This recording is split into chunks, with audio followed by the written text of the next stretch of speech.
Oke, siap Bapak Ibu?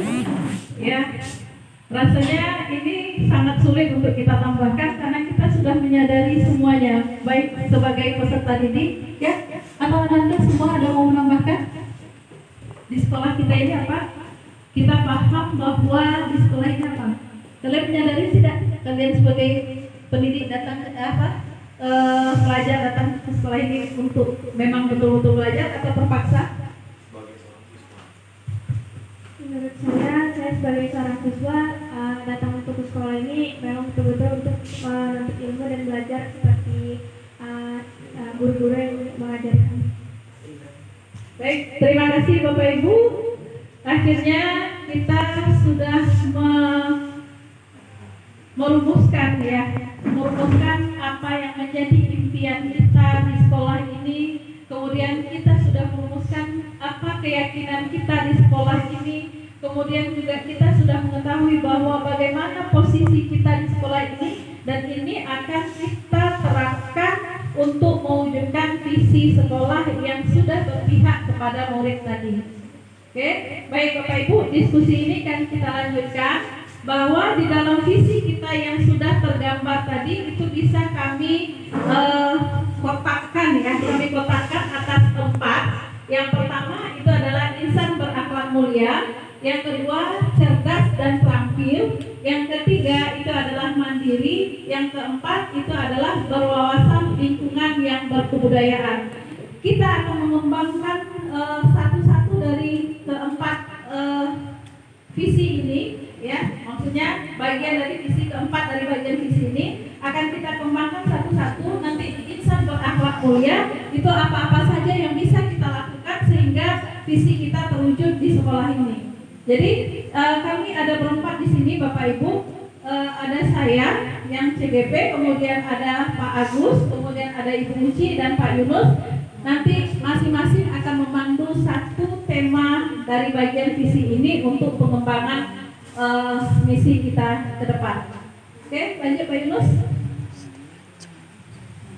Bapak Ibu, ada satu slide lagi yang sebelum kita berdiskusi, apakah visi sekolah sudah berpihak kepada murid? Tadi jawabannya adalah iya.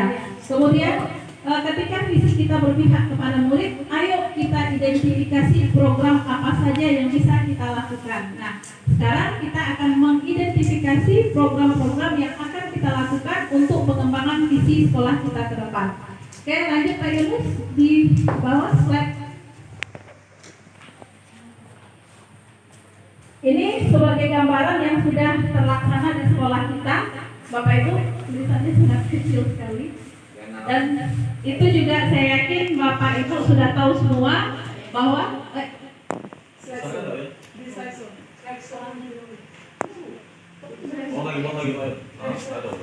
Oke.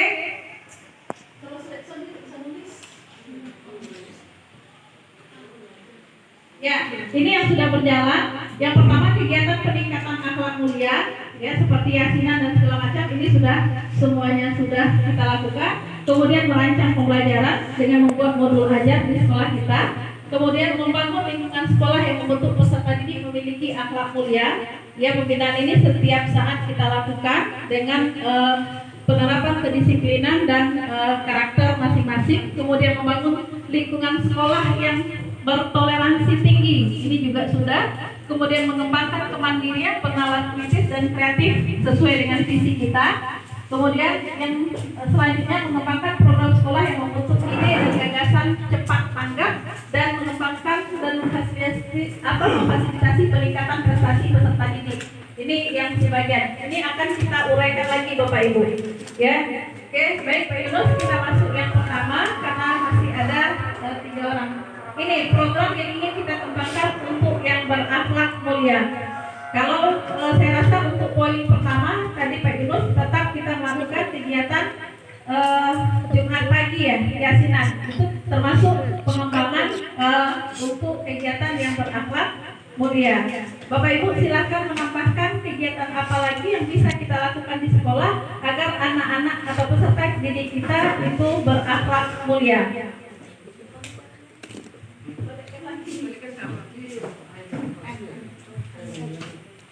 Ayo Bapak Ibu dikasih masukannya.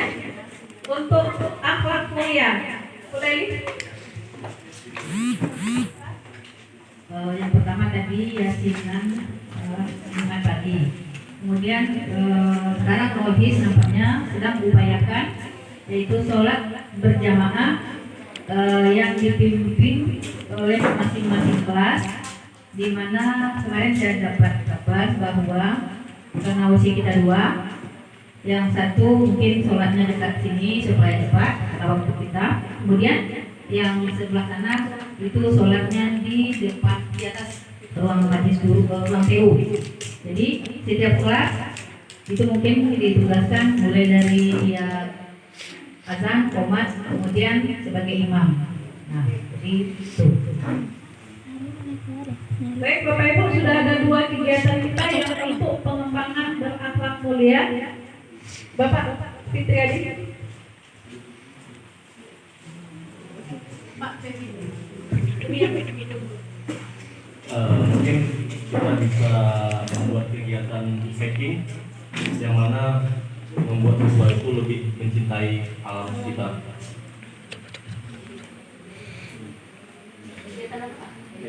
Riset alam. Mungkin kalau ini kita bisa ambil, tapi kita tambahkan ya. Ke apa namanya, lintas hiking itu tujuannya ke tempat-tempat wisata agama religi gitu ya. Ya, karena ini kan berhubungan dengan keagamaan tadi. Ya, oke.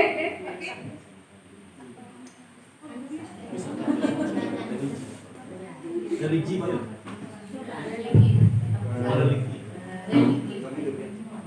Oke. Oke. Gampang dong ya, tambahannya seperti biasa kita ada Jumat Akbar atau Takbir Akbar, itu sebulan sekali mendatangkan penceramah dari luar. Apa itu namanya tuh? Takbir Akbar. Satu bulan sekali. Dan juga ini juga mungkin nanti kita untuk pakaian anak. Nah, untuk pakaian putri kita sudah harus pakai jiput dan bajunya tidak ketat-ketat, karena itu dari akhlak mulia juga. Pakaian.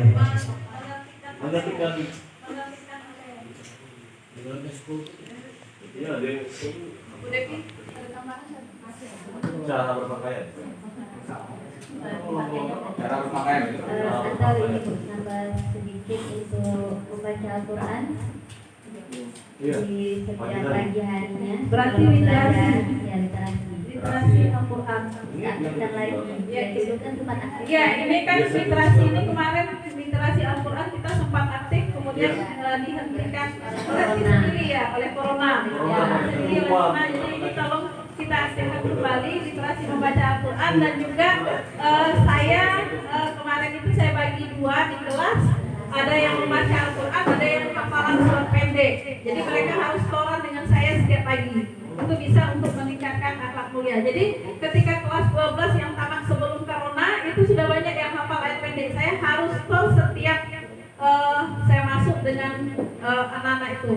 Saya mulai dari seluruh ayat-ayat pendek yang ada di juz 30. Karena masih banyak yang terbata-bata. Ini semua bisa kita inikan. Apakah ada lagi Bapak Ibu? Bu Anita?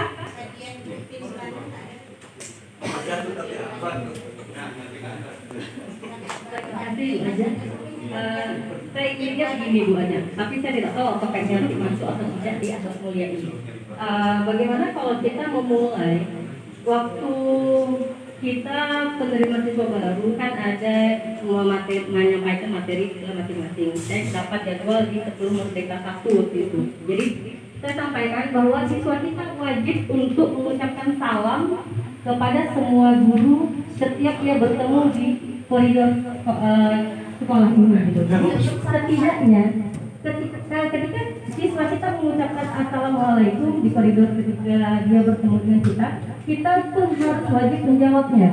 Jadi setidaknya itu kan ada tatapan mata, dia kenal kita, walaupun kita tidak masuk di kelas mereka gitu. Jadi di luar pun nanti mereka terbiasa menyapa kita, dan kita pun harus juga wajib untuk menyapa kembali. Jangan pula ketika siswa menyapa kita mencuek aja, kita berjalan saja. Itu saya rasa tidak indah seperti itu. Jadi apakah bisa dimasukkan di akhlak mulia ini atau tidak seperti itu? Terima kasih. Terima kasih Bu Anita, itu sangat bisa dimasukkan dalam akhlak mulia. Hal-hal kecil ya, hal kecil dan ringan, tetapi sebetulnya sangat berat untuk dilakukan karena akan apa? Akan menjadi pembiasaan. Nah ini, oke, baik Bapak Ibu, kemudian juga ya boleh nanti Bu, nanti kita susun kembali. Ini adalah ide-ide dari Bapak Ibu. Nanti kami akan menyusun kembali ini, merapikan supaya ini sudah terbuat programnya dengan baik. Oke, Bapak Ibu, dan juga yang sebetulnya yang sudah berjalan dengan kita, ini pengembangan di akhlak mulia itu adalah memperingati setiap hari besar agama Islam. Ya, ada lagi Bapak Ibu yang perlu kita tambahkan? Ya, oke. Tambahan sedikit, ini kayaknya kan kita perlu semuanya yang beragama Islam. Sementara anak kita ada yang beragama Kristen dan juga ada beragama Buddha. Kemudian kalau kita setiap pagi Jumat Yasin, mereka juga harus ada membaca kitab di pustaka, dan kemudian apa yang mereka baca itu harus mereka tulis dan mereka harus serahkan kepada guru mereka. Jadi ada sama artinya kita yang Muslim membaca Yasin, kemudian yang Kristen dan yang Buddha juga mereka ada catatan itu yang harus dilaporkan kepada guru mereka. Baik, terima kasih Mem atas masukannya. Artinya karena kita mayoritas Muslim, yang Muslim membaca Yasin, yang non Muslim itu akan membaca kitab dan mengambil kesimpulan hasil dari bacaan kitabnya di perpustakaan. Oke, baik Bapak Ibu, mungkin inilah ide-ide cemerlang, ide-ide yang luar biasa dari Bapak Ibu yang akan bisa memajukan sekolah kita nanti, yang akan pembelajaran itu bisa berpihak kepada murid. Masih adakah untuk program berakhlak mulia yang perlu kita kembangkan atau kita cukupkan untuk hal ini saja dulu? Ada lagi. Ya, Bapak Pepi. Kayaknya ada dulu untuk apa ya? Oke, kalau belum terkeluar nanti sambil berjalan boleh dikeluarkan, kita tambahkan di slide berikutnya. Oke,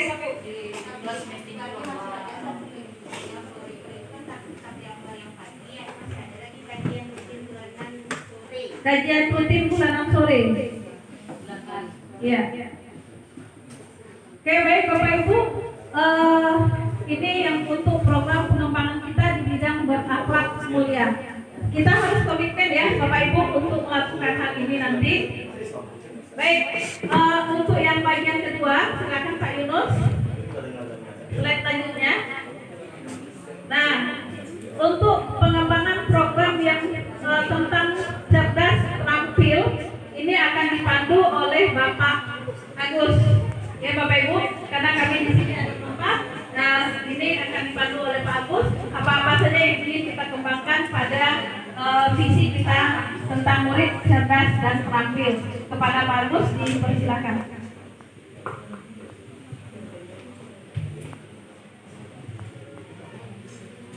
Baiklah Bapak Ibu sekalian, bismillahirrahmanirrahim. Assalamualaikum warahmatullahi wabarakatuh.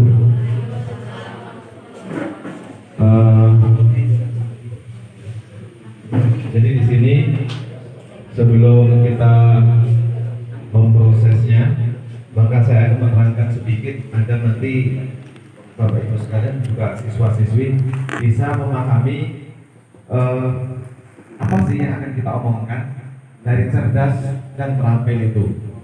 Ya. Kata cerdas dan terampil, cerdas atau pintar, kita kan masih bingung ya, mana yang cerdas, mana yang pintar, gitu, ya. Ya, sabar, kata masih logik. Jadi di sini kita sudah mengetahui visi SMA Negeri 29 terwujudnya insan berakhlak mulia, cerdas, terampil, mandiri, dan berwawasan lingkungan dan berbudayaan. Terwujudnya insan berakhlak mulia tadi sudah diterangkan oleh Ibu Aja, ya. Lalu yang berikutnya cerdas, terampil, ya. Cerdas, terampil.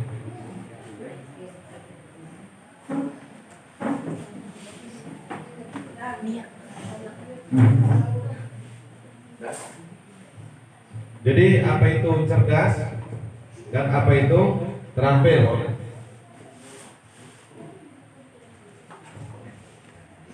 Cerdas merupakan kemampuan seseorang untuk menggali kompetensi yang sudah dibawanya sejak lahir.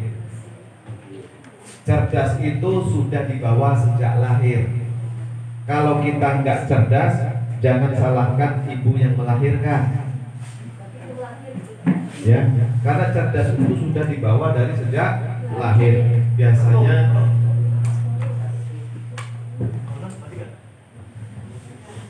Biasanya ini berkaitan dengan keturunan, ya, berkaitan dengan keturunan. Ini yang dikatakan kodratnya, sudah kodratnya, ya. Tapi nggak mungkin ya kita lahir tanpa membawa kecerdasan. Kita lahir semuanya membawa kecerdasan. Hanya saja, sanggupkah diri kita ini mampu menggali kecerdasan kita sendiri? Ya. Nah, ini. Lalu yang berikutnya ada kata pintar. Ini kadang mana yang cerdas, mana yang pintar. Ya. Ternyata pintar merupakan kemampuan seseorang yang didapatkan melalui pembelajaran. Ya. Orang pintar itu didapatkan melalui pembelajaran. Orang cerdas didapatkan dari lahir. Beda kan pintar dan cerdas? Kira-kira kita pintar atau cerdas? Iya. Ternyata kita kedua-duanya. Kenapa kok kita bisa berbeda?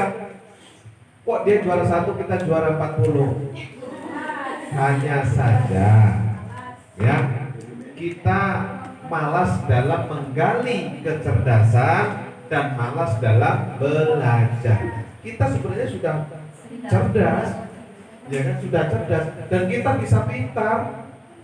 Ya. Nah, tolong Bapak Ibu dan siswa-siswa sekalian, dari keterangan saya nanti kita akan kembali ke masalah yang utama, apa yang akan kita lakukan untuk siswa kita selanjutnya. Ya, yang berikutnya ada perbedaan antara pintar dan cerdas. Ya, pintar didapatkan setelah belajar, cerdas didapatkan sebelum belajar. Pintar itu biasanya diciri-cirikan orangnya disiplin dan teratur. Kalau orang cerdas saja itu biasanya dia lebih kreatif. Lalu pintar itu punya pikiran yang panjang, ya. Lalu cerdas dia berpikiran pendek. Ingat ya, orang selalu kita sebut berpikiran pendek itu belum tentu loh orang oh ini orang cerdas, ya, masalah sedikit langsung celepuk memukul, oh ini orang cerdas. Bukan. Yang dimaksud dari berpikir panjang dan berpikir pendek di sini. Berpikir panjang, orang pintar itu akan berpikir terstruktur.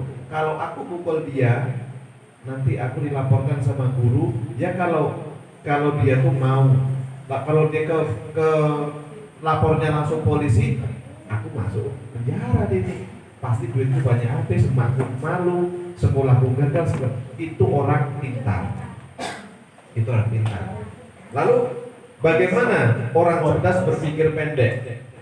Ya, orang cerdas berpikir pendek itu begini. Ya, dia memiliki suatu masalah.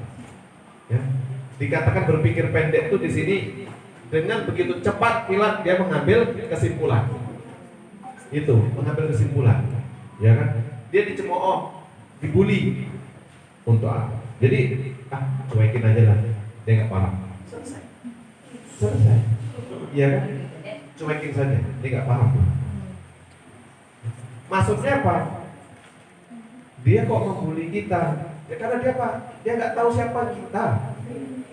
Iya kan? Dia nggak tahu siapa kita. Untuk apa kita melayani orang-orang yang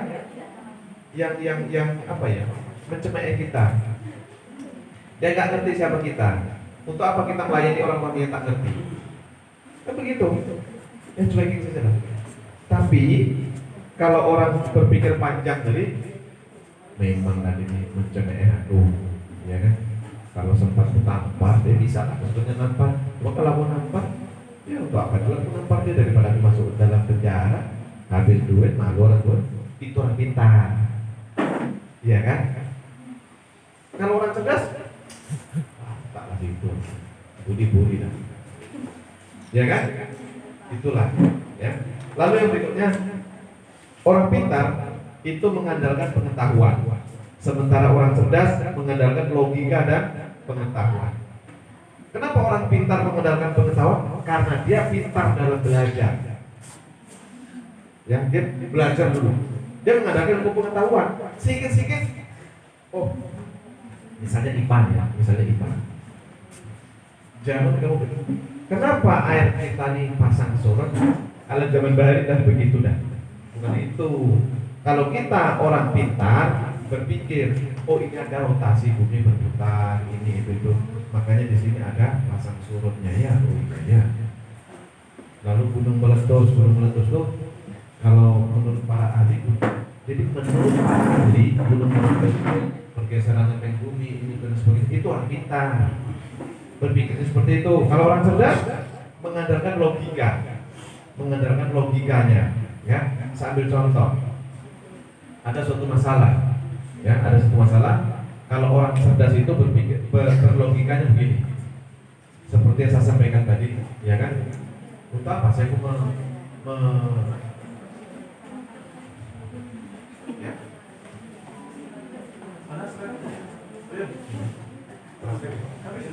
ya, jadi mengandalkan logika dan pengetahuan. Logika itu tahu nggak? Masuknya akal nggak sih? Ya. Air pasang surut dari zaman bahari nggak masuk di akal, ya nggak masuk di akal. Bagaimana cara memasukkan di akal? Oh, ada rotasi bumi, ada ini itu, makanya ada pasang surut, baru masukkan di akal kita. Ya, seperti itu. Ada orang mutilasi, masuk di akal kita enggak? Dalam agama enggak masuk di akal kita. Berarti itu sifat pada saat itu bukan sifat manusia. Kita lanjut. Pintar itu selalu berpikir, sementara cerdas selalu berusaha. Ya, pintar selalu berpikir, orang cerdas selalu berusaha. Lalu yang berikutnya kan cerdas dan terampil tadi ya. Keterampilan dalam Kamus Besar Bahasa Indonesia diartikan sebagai kecakapan dalam menyelesaikan tugas, mampu dan cekatan. Ya. Ternyata keterampilan ini ada juga orang cerdasnya. Orang terampil itu di dalamnya ada orang cerdasnya. Ya. Nyangkut juga ada orang cerdasnya, nyangkut juga ada orang pintarnya. Ya. Hanya saja ini aplikasinya. Dia cerdas, nggak terampil. Dia pintar, nggak terampil, percuma. Yang bagusnya cerdas, pintar dan terampil. Ya. Nah, jadi terakhir kali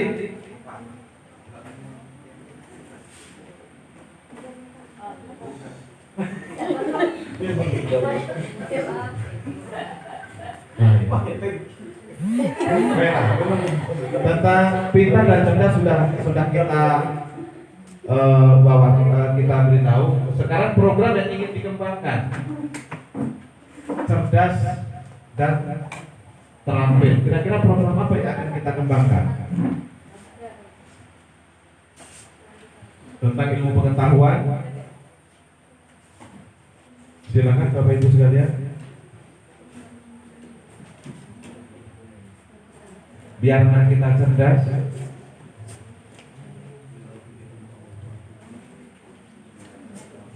Bagaimana Pak Yun penggunaan handphone di sekolah? Ya Bu.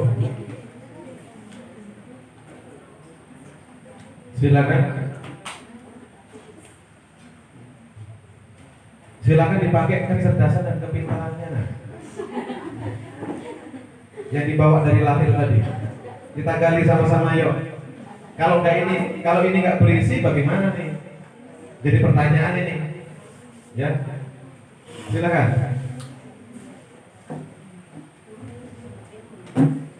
Silakan Bapak Ibu sekalian. Adakah yang guru menggunakan handphone dalam proses belajar mengajar? Ada? Berarti di situ pemanfaatan teknologi, ya Pak Yon.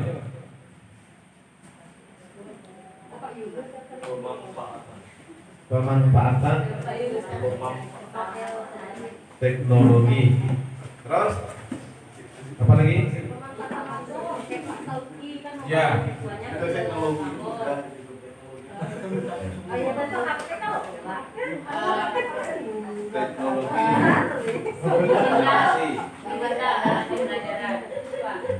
Terus digitalisasi, perpustakaan digital contohnya, ya.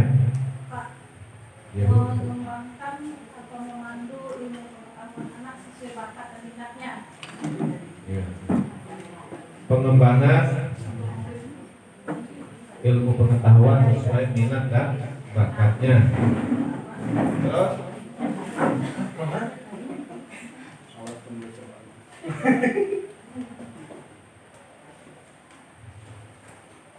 Pak Bemi apa lagi Pak Bemi?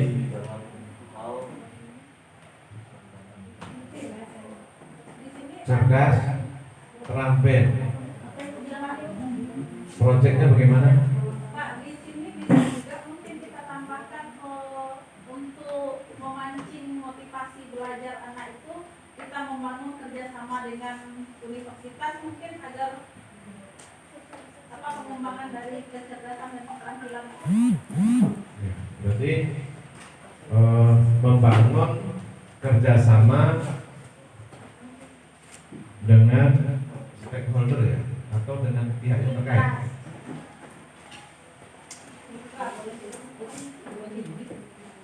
Kerjasama dengan perguruan tinggi ya. Ya Putih, membangun kerjasama dengan perguruan tinggi. Ini baik negeri maupun swasta ya. Kita kalau negeri kita. Oke, Pak ya. Kalau membuka atau English Club masuk tak di sini? English Club. English Club kan kebetulan sekolah kita kan belum ada. Ya, English area, English Club. Karena kan ini nanti berkelanjutan ya, karena akan ada lomba-lomba dengan English ini gitu. Nah jadi kan kita dari situ kan kita nggak tahu, tinggal sama anaknya aja gitu. saya juga punya klub English fisika klub yang sudah berjalan. Boleh English Club. Sesuai minat dan bakat anak tadi. Ya, English Club, fisika club. Apa lagi? Bu?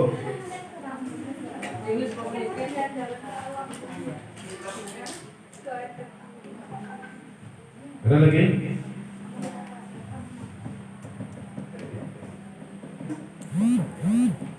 Merancang apa bisa masuk apa?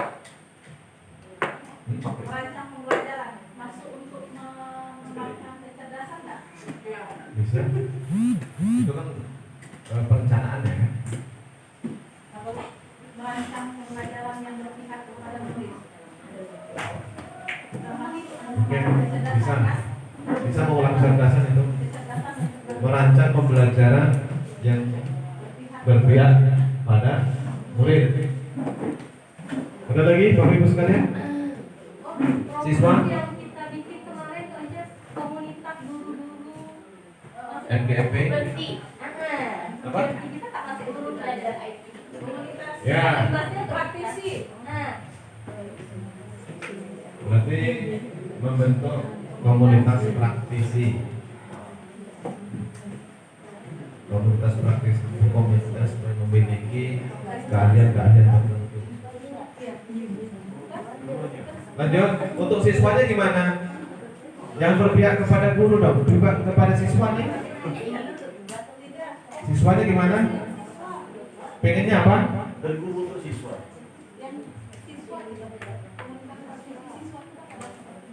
Belum tahu.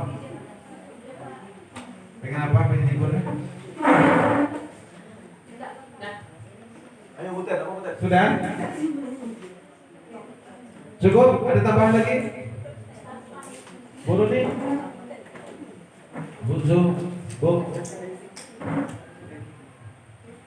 Cukup? Oke. Jadi kalau cukup, jadi inilah program yang ingin dikembangkan melalui cerdas dan terampil ya. Oke. Pembelajaran tentang kalau sosialisasi kayak public speaking gitu Pak, kayak sosialisasi kayak gimana public speaking yang benar kan nanti kan kedepannya kan akan menunjukkan kemana gitu, jadi perlunya public speaking yang bagus. Jadi pembekalan public speaking siswa ya Putih. Sampai satu lagi pembekalan public speaking untuk siswa kelas 12 ya. Oh, pembekalan public speaking itu aja berarti ya. Berarti ada kelas 10, 11, 12 gitu kan? Iya. Lanjut, ada lagi? Ada? Bu? Deal? Ya, bisa kita lanjut. Baiklah ya. Jadi itulah tadi mengenai cerdas dan terampil yang ada di dalam visi SMA Negeri 29 sudah kita jabarkan melalui program yang ingin kita kembangkan. Ya, lebih dan kurang saya minta maaf. Saya kiri wabillahi taufiq wal hidayah. Assalamualaikum warahmatullahi wabarakatuh.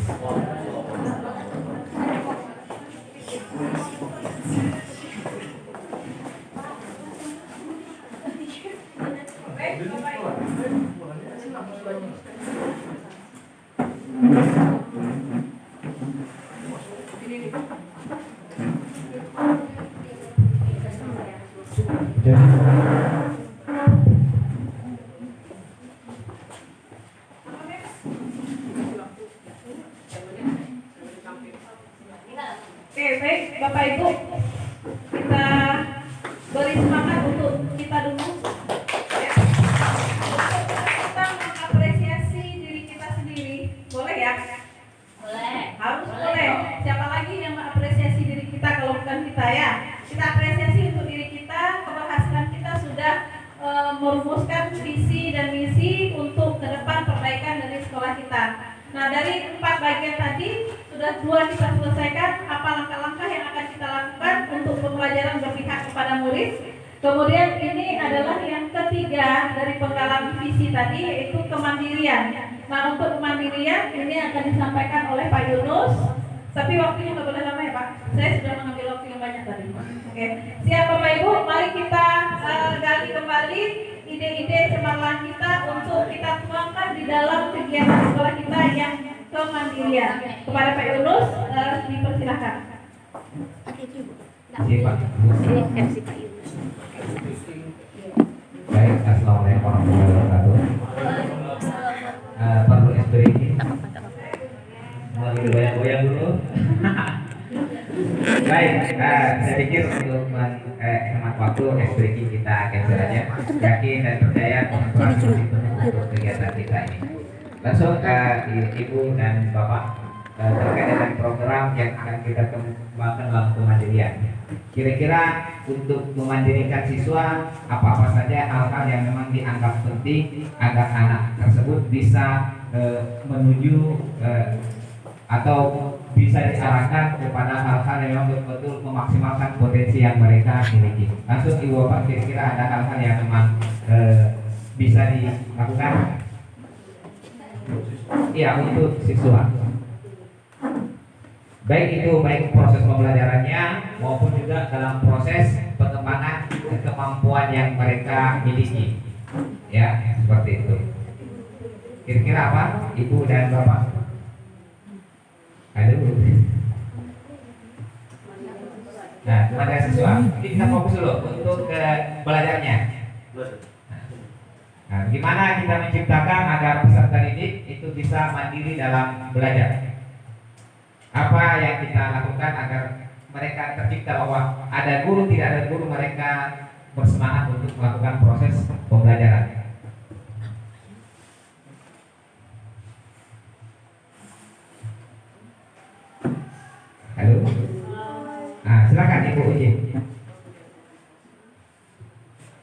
kasih Pak. Kalau menurut saya untuk mengembangkan kemandirian siswa, yang pertama harus ditanamkan motivasi dalam diri anak mengenai pentingnya pembelajaran bagi diri mereka.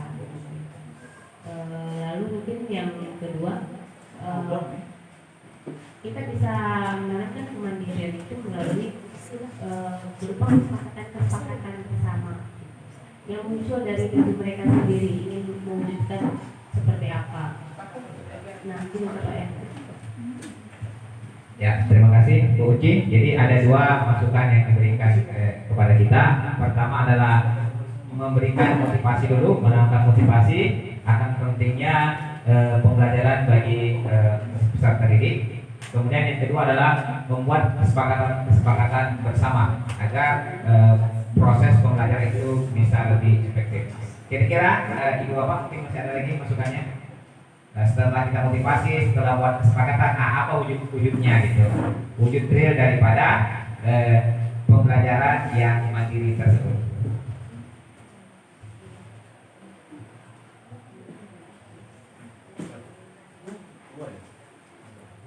Mungkin dari peserta didik itu juga boleh, ya. Kira-kira apa yang bisa memotivasi kalian atau apa pembelajaran yang mandiri yang bisa kita lakukan gitu?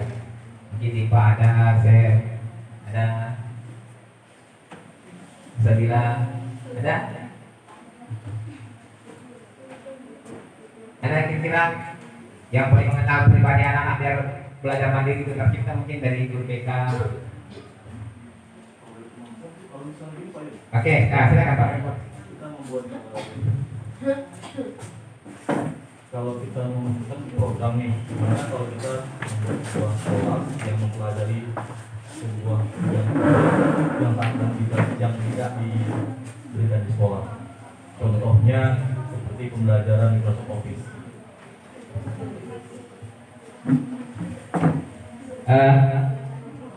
Membuat kelas khusus ya, seperti itu. Nah, mungkin membuat kelas khusus sesuai minat siswa. Nah, membuat kelas khusus sesuai dengan minat siswa. Jadi ada siswa yang berminat mungkin untuk mempelajari IT, kita siapkan kelas itu. Begitu pula mungkin pembelajaran yang lain. Oke, mungkin terima kasih Pak Dewi. Yang lain kira-kira apa lagi agar kemandirian itu tercipta? Dari Bu Anita yang di kecamatannya.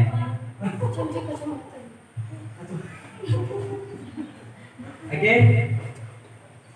Ibu Aji As, Ustazah, orang tua kita Bu Zubeda.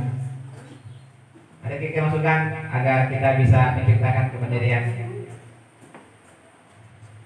Mungkin di sini Pak. Oh ya, silakan Bu. Tentukan tujuan belajar kok. Tujuan. Jadi menurut oke. Tujuan pembelajaran. Tujuan saat belajar, tujuan siswa itu saat belajar itu apa? Kan beda, nanti di matematika lain, di kimia lain. Mungkin motivasinya mungkin Bu ya. Kalau motivasi mungkin sudah termaktub di awal kan. Jadi kita menanamkan motivasi untuk belajar peserta didik ya. Oke, seperti itu. Oke, kita lebih sekarang fokus apa kegiatan untuk menciptakan kemandirian peserta didik untuk dia belajar sendiri gitu. Kegiatannya, mungkin judulnya. Tadi sudah motivasinya sudah, kesepakatan yang dibangun apa, kemudian berikutnya adalah langkah-langkah tadi sudah dimasukkan aspek itu aja. Mandiri dan menjaga. Untuk meningkatkan kemandirian dari peserta didik kita ini, kalau menurut saya ini bisa kita lakukan. Yang pertama di dalam kelas itu adalah kita memberikan kebebasan kepada peserta didik kita untuk mengeksplorasi dirinya, mengeluarkan kemampuan apa yang ada padanya, sehingga mereka timbul rasa percaya diri untuk mengembangkan dirinya secara mandiri.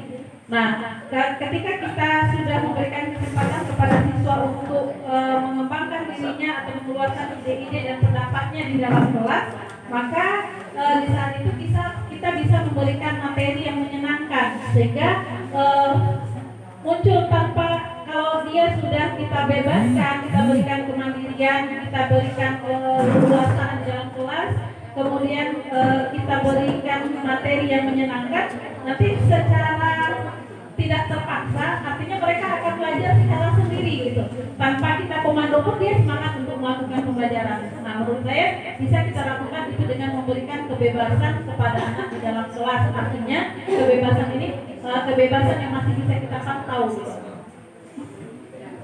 Terima kasih Bu Haji, mungkin ambil langsung dulu sendiri kebebasan dalam hal mengekspor dalam belajarnya, kesempatan dalam belajarnya. Oke. Jadi mau silakan Bu. Ustaz, tolong.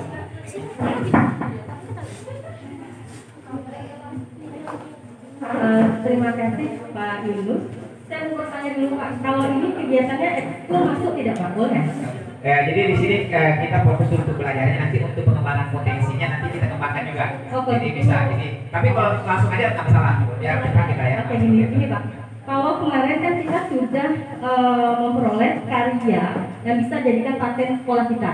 Itu dalam kegiatan proyek kita tentang menolak leher. Nah, ternyata melalui kegiatan mandiri itu anak kita bisa Pak membuatkan karya cipta itu gitu. Ya. Nah, kalau seandainya saya mau berpikir gini, kalau melalui kegiatan ekskul, bagaimana kan di sekolah kita ada sanggar seni. Nah, bagaimana kalau melalui sanggar seni ini kita bisa membuat karya cipta tari seperti itu. Jadi masukkan di dalam pembuatan karcik itu, kita masukkan gerak ciri khas yang dimiliki oleh SMA kita gitu. Jadi melalui gerak aja yang lain tahu gitu Pak. Oh, ini cirinya SMA 2, pemandangannya seperti itu Pak. Terima kasih. Terima kasih Bu. Jadi menciptakan ciri khas ekskul seperti itu Pak ya. Biar anak-anak ya menciptakan ciri khas SMA 2 Belahan. Kira-kira Saya sangat setuju sekali dengan pendapat Bu Anita tadi.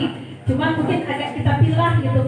Kalau yang ekskul yang misalkan sanggar seni tadi itu bisa memang kita masukkan kemandirian, ya kemandirian. Nah kalau yang tadi kita menyolak kelapa itu bisa kita masukkan kemandirian juga, tetapi lebih kita titik beratkan di bagian pengembangan kebudayaan tadi gimana yang visi keempat. Karena itu kan kita mengangkat kultur, kita mengangkat kultur daerah kita yang notabene-nya penghasil kelapa. Nah yang ide Bu Anita itu kita masukkan di yang keempat, tetapi kalau yang seni klubnya itu kita masukkan di kemandirian siswa. Kalau seperti itu gimana Bapak Ibu?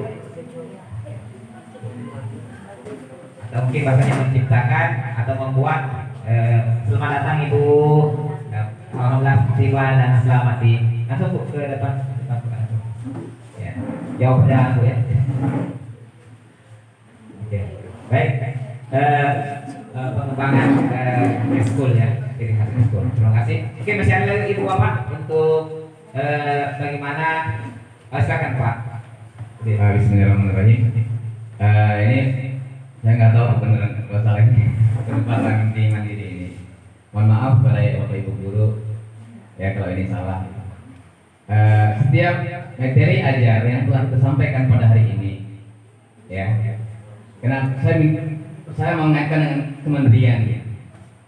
Setelah ini final sudah dievaluasi materi hari ini, untuk materi minggu depan kita udah kasihkan juga temanya. Jadi siswa udah belajar duluan sebelum dia dapat ajar dari kita. Jadi kita memang sedikit bagaimana dia bisa membuka wawasannya dari semua katakanlah mungkin literatur yang mungkin ada hubungan dengan materi yang minggu depan. Jadi dituntut siswanya untuk mandiri membaca dulu sebelum kita ngajar. Artinya apa? Dia nyambung mah gitu. Saat sesuatu yang janggal, ada kemungkinan dia bertanya sama kita. Ya mungkin kali itu bisa dimasukkan gitu. Mohon maaf itu aja. Ya, terima kasih. Mungkin di sini terakhir mungkin menyiapkan bahan ya, ajar terkait materi yang akan diajarkan ini. Baik itu tulisannya, videonya dan yang lainnya ini anak tinggal membaca secara mandiri nanti proses dalam kelas. Jadi kita tinggal tanya, anak-anak angkat tangan kemarin udah baca belum? Nah mungkin ada sedikit respect atau respon yang kita lempar. Jadi ada kita lempar dia akan udah Pak, kamu udah baca. Ya, bagaimana pendapat tentang materi ini? Kita suruh aja gitu dulu ngomong gitu. Nah, saat mungkin Bapak Ibu guru pada sibuk dengan hal-hal yang lain yang tidak terduga, mereka udah punya udah punya bahan gitu untuk didiskusikan sama mereka. Nah, jadi mungkin mandirinya mungkin kenanya di situ. Mungkin ya, baik. Terima kasih. Terima kasih penyiapan bahan ajar ya sebelum untuk menciptakan. Terima kasih Pak Udin. Kira-kira mungkin masih ada ibu bapak. Oke, silakan. Salam sebilang. Oke, assalamualaikum warahmatullahi wabarakatuh. Waalaikumsalam warahmatullahi wabarakatuh. Jadi kan ada di setiap siswa itu minat dan bakat ya Pak, yang berbeda-beda. Nah jadi ada yang sudah tahu minat dan bakatnya di mana, dan ada yang belum tahu dia bakatnya itu di mana.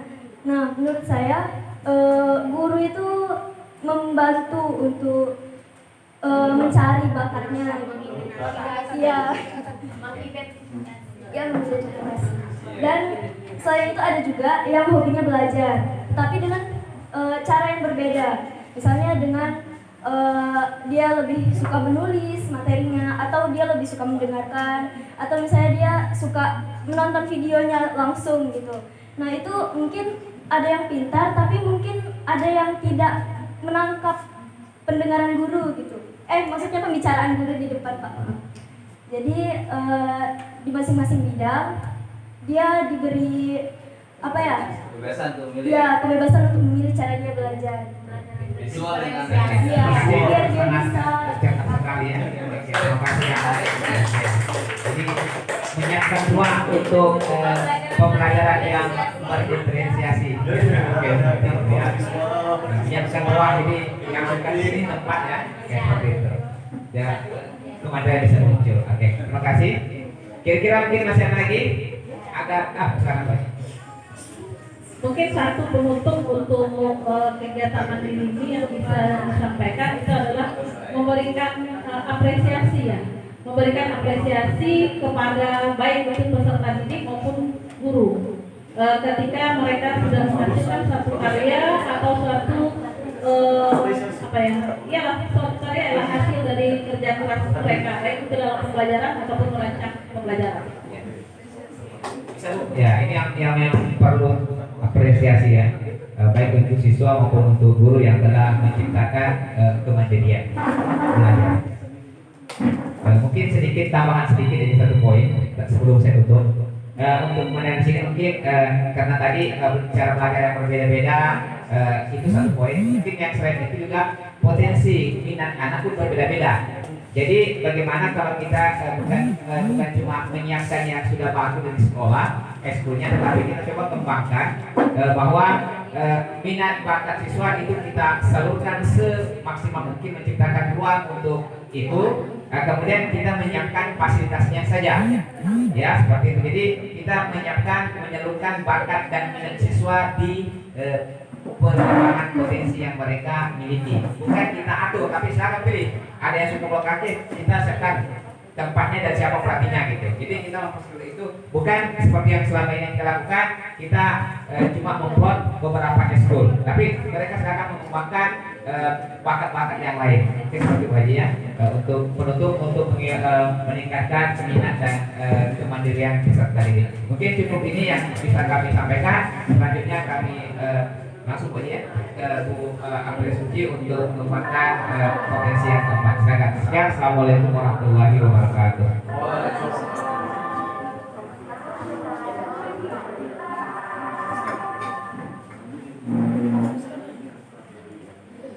Baik, assalamualaikum warahmatullahi wabarakatuh. Ini buat Mohon izin Ibu PP, Bapak. Baik, ini kesempatan terakhir. Mohon izin ibu-ibu sekalian.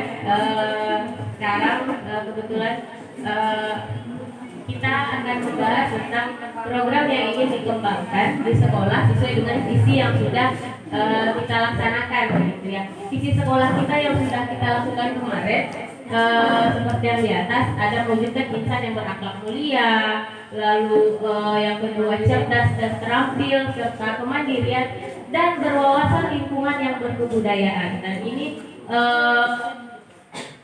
visi kita yang terakhir begitu. Bagaimana sih mewujudkan lingkungan sekolah yang berkebudayaan? sedikit pengantar sebelum kita membahas tentang program apa yang ingin dikembangkan gitu ya.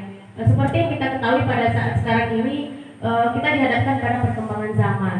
Sesuai dengan filosofi KHD Ki Hajar Dewantara bahwa pendidikan itu adalah pendidikan yang menuntun, di mana kita harus memperhatikan kodrat alam dan kodrat zaman gitu.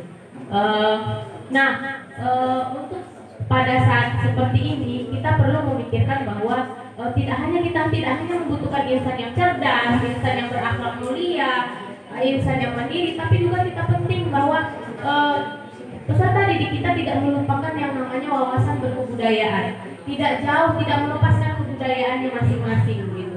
Oleh karena itu di sini butuh ide-ide kita bersama untuk mewujudkan misi seperti apa yang ingin kita capai di dalam wawasan lingkungan yang berkebudayaan. Baik teman-teman rekan-rekan guru maupun siswa sekalian, ada ide mengenai misi yang harus kita capai mengenai wawasan lingkungan yang berkebudayaan ini. Kira-kira kegiatan seperti apa nih yang bisa kita lakukan untuk mencapai visi kita, wawasan lingkungan yang berkebudayaan? Bapak Ibu, ada kira-kira idenya? Wanita. Dari masuknya sini. Ya, silakan Bu Anita. Oke, terima kasih Ibu Uci. Ibu Uci, ya. Jadi begini Bu Uci. Kalau kita lihat berdasarkan pengalaman kita tahun lalu di kegiatan proyek kita, kan siswa kita mampu ternyata menghasilkan karya cipta senam menyola, ya, berdasarkan kegiatan masyarakat di Inhil. Nah, berarti dan juga berkebudayaan. Ada kegiatan ekskul kita, salah satunya ada sanggar seninya. Nah, sanggar seni ini bagaimana kalau peserta didik kita yang termasuk di dalam sanggar seni itu mampu untuk membuat karya cipta seni tarinya, Bu, sehingga di dalam gerak itu dia menjadikan ciri khas gerak SMA Semanda. Jadi melalui pas kita tampil nanti, penonton tuh tahu gitu, oh iya itu menjadi ciri khas Mandangnya. Terserah mau tampil lenggangnya, tapi kita memang berbeda, ada ciri khas uniknya kita masukkan di situ. Seperti itu. Jadi hasil ekskul tuh ada gitu, tidak hanya sekedar tari persembahan yang ada kita sudah matang, tetapi mereka mampu untuk membuat karya cipta seni tarinya. Terserah mereka mau mengangkat cerita tentang apa, seperti itu. Oke, terima kasih Bu Anita. Berarti ada dua nih yang bisa saya tangkap dari percakapan Bu Anita, bahwa yang pertama mengenai proyek gitu ya.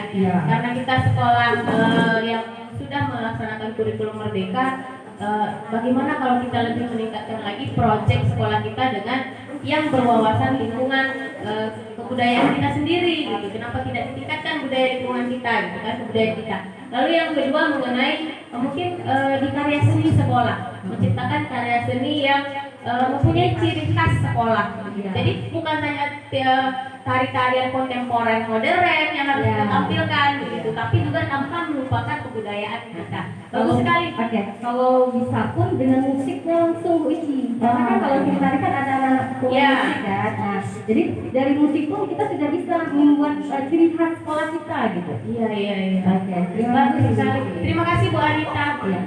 Baik, rekan-rekan semuanya, ada lagi yang ingin menambahkan tentang wawasan lingkungan yang berkebudayaan ini? Kita pengen misinya seperti apa nih yang mau kita laksanakan? Sudah ada dua. Yang pertama menciptakan proyek yang berbasis dengan kebudayaan lokal atau kearifan lokal lebih tepatnya ya.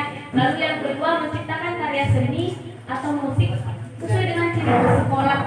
Artinya kita tidak hanya mengedepankan yang kontemporer dan modern begitu. Ada lagi Ibu Hajar? Mungkin bisa kita tambahkan juga ini di mata pelajaran budaya Melayu. Ya, budaya Melayu ya, itu lebih kita khususkan ke daerah kita, Injil. Ya lebih kita khususkan baik itu dari segi itu kan lingkungan dan kebudayaan kita yang beragam suku di Injil ini semuanya baik itu dari masakan, pakaian dan segala macamnya itu lebih kita kuatkan lagi di pembelajaran budaya Melayu Riau itu, lalu kita aplikasikan misalkan prakteknya makanannya seperti apa gitu kan, akhirnya setelah ini. Oke, jadi artinya walaupun kita belajar PML budaya Melayu Riau, tapi keanekaragaman kita di Injil ini yang lebih kita tonjolkan seperti itu. Baik, terima kasih Bu Jayani, Bu Yasri. Berarti seperti yang kita tahu budaya Melayu Riau adalah pembelajaran mengenai mata pelajaran khas khusus kebudayaan Riau gitu ya. Tapi tidak ada salahnya jika kita masukkan, implementasikan masyarakat kita yang multikultural sekali di Injil ini gitu. Selanjutnya Pak Reni, sedikit mau menambahkan Bu Uci. Iya. Tadi udah bagus sekali ada cerita proyek ya, ada cerita karya seni dan musik.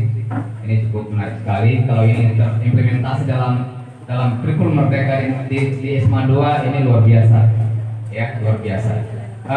Sedikit menambah, karena kita tadi berbicara tentang perluasan lingkungan dan kebudayaan. Ya selama ini saya melihat ada kekurangan. Pertama dari saya sendiri gitu. Dulu waktu kecil, saya tuh sekolah di MDA.